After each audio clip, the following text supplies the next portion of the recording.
Nesse vídeo, pessoal, eu vou mostrar para vocês uma molécula importantíssima e o conhecimento a respeito dessa molécula ajudou a salvar milhões de vidas e ainda ajuda até hoje. Eu vou falar sobre a penicilina, o primeiro antibiótico comercial. A história associada à penicilina é muito interessante. A sua descoberta, ou pelo menos a descoberta de seu efeito, é atribuída ao Alexander Fleming. Fleming, ele deixou no seu laboratório várias placas com algumas cepas de bactéria. Ele deixou ali sendo cultivadas, crescendo, e foi tirar férias. Ficou ali uma semana e meia fora. Quando ele voltou, ele percebeu que ele deixou uma das suas placas destapada. Ele, obviamente, pegou essa placa, estava inutilizada, e foi lavar.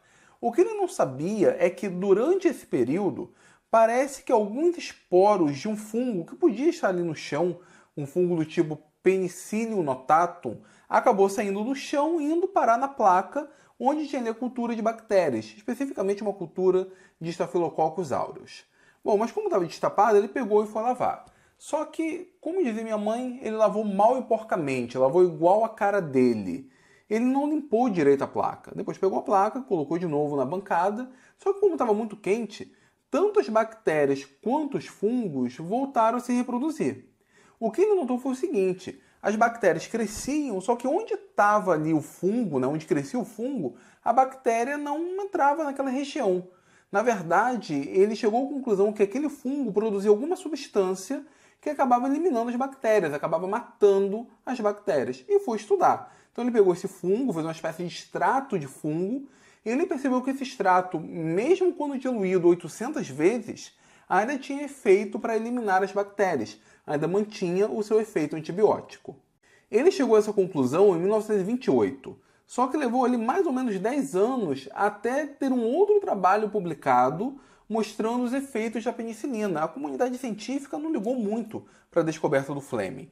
Até então que dois outros cientistas acabaram isolando a substância responsável pela atividade do fungo, que era a penicilina. O nome penicilina acaba sendo uma homenagem, então, ao gênero do fungo, que é o Penicillium. Agora, vamos olhar aqui a estrutura da penicilina. Nota aqui em vermelho esse anel aqui de 4 membros. Um anel de 4 membros assim é extremamente tensionado. Isso aqui é um anel de uma função química chamada beta-lactama. Provavelmente, se você for aluno de ensino médio, talvez não tenha ouvido falar de lactamas. Mas se você for aluno de graduação, se você não ouviu, ainda vai ouvir falar. Esse anel é um anel muito tensionado. Aqui nós temos um átomo de carbono sp2, cujo ângulo de ligação deveria ser 120 graus. Só que o ângulo aqui é 90 graus. Como esse anel é muito tensionado, ele é muito frágil. E é aqui que reside todo o segredo da penicilina. O que acontece? As bactérias elas acabam produzindo uma enzima chamada de transpeptidase. O objetivo dessa enzima é acabar restaurando a parede celular das bactérias. Só que a transpeptidase ela tem vários grupos OH.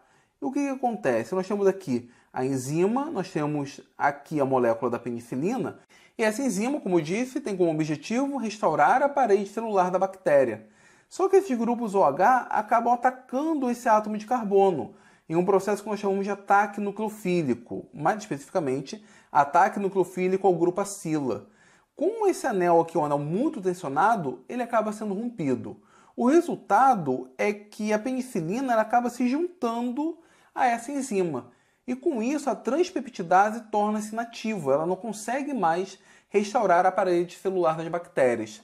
Se ela não consegue restaurar a parede celular, as bactérias, não fazendo esse reparo, acabam morrendo. É assim que funciona, então, a penicilina. Essa daqui, especificamente, é a penicilina G. E ela é comercializada com o nome de benzetacil. Então, se você em algum momento da vida teve que tomar uma injeção de benzetacil, você, na verdade, estava fazendo uso da penicilina. E, de certa forma, você tem que agradecer ao grande trabalho do Alexander Fleming e, posteriormente, de quem conseguiu isolar a penicilina. Só que, assim, as bactérias são muito espertas. Então, logo, elas começaram a gerar uma resistência ante a penicilina. Elas começaram a desenvolver uma outra enzima que serve como uma espécie de enzima de sacrifício. Ao invés da transpeptidase atacar a penicilina, essa outra enzima que acaba atacando a penicilina, ela fica inativada, enquanto a transpeptidase continua ativa, continua funcionando e continua restaurando a parede celular. Um outro aspecto interessante é que as células animais do ser humano, por exemplo, não têm parede celular. Isso significa que a administração da penicilina é pouco tóxica para o ser humano, porque ela atua diretamente para impedir o restauro da parede celular. Se as células humanas não têm parede celular, não vai fazer tão mal assim. Só que, como eu disse, as próprias bactérias acabaram criando uma certa resistência, né? Acabaram conseguindo se livrar principalmente da penicilina G.